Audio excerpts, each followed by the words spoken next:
কারণে আপনাদের এই বিক্ষোভ আছে? আজকে আমাদের এখানে যে তোলাবাজ ধান্দাবাজ চিটিংবাজ মন্ত্রী আছে, শুধুমাত্র তোলা ছাড়া কিছু বোঝে না। আজকে 4 বছর অতিক্রান্ত হয়ে 5 বছর বিধানসভায় পড়লো। আমরা ভেবেছিলাম যে আমরা একজন ক্যাবিনেট মন্ত্রী পেয়েছি, মন্তেশ্বরবাসীর সুরাহা হবে। স্বাধীনতার পর প্রথম ক্যাবিনেট মন্ত্রী পেয়েছি, কিন্তু আমরা কি দেখলাম? সাধারণ মানুষের সব আশা থাকে না ডাল গম বাড়ির। কিছু মানুষের সার্টিফিকেটের প্রয়োজন হয়, যেমন ছাত্রছাত্রীদের মেডিকেলের, সেই সমস্ত সার্টিফিকেট থেকে এই এলাকার মানুষ বঞ্চিত হয়েছে। তাই এলাকার মানুষ আজ বিক্ষোভ দেখাইছে। আজকে পরিযায়ী শ্রমিকের মতো তিনি এসছেন, কিছু তোলাবাজকে নিয়ে, কিছু গুন্ডাকে নিয়ে। মন্তেশ্বরের সাধারণ মানুষ আজকে 4 বছর পর আজকে দালালি করতে এসছে।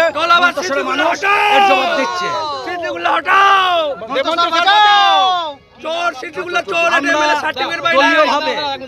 দলীয়ভাবেও যেমন আমরা কোনোদিন ওকে পাশে পাইনি, আজকে প্রশাসনিকভাবে যে উনি একজন মন্ত্রী বা বিধায়ক, আমরা একজন সাধারণ মানুষের সার্টিফিকেট দিতে পারিনি।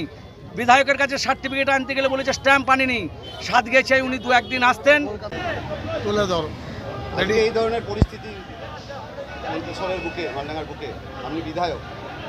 আমি শুধু বিধায়ক নয়, বর্ধমান জেলায় 16টি বিধায়কের মধ্যে সব থেকে বেশি ভোটে আমি জিতেছি 35,000। বিগত লোকসভা নির্বাচনে 48,000 ভোট মন্তেশ্বর মঙ্গলকোট দিয়েছে। আমি বুঝতে পারছি না, এই সমস্ত ভাড়াটে মুখ, এরা দল করে না, এরা একেবারে গুন্ডা বাহিনী। এদেরকে ভাড়া করা হয়েছে এবং তৃণমূল দলকে ধ্বংস করার, অপমানিত করার, মমতা ব্যানার্জিকে হেয় করার চেষ্টা হচ্ছে। আমার আজ থেকে একটা সন্দেহ তৈরি হচ্ছে যে এত শক্তি পাচ্ছে কোথায়?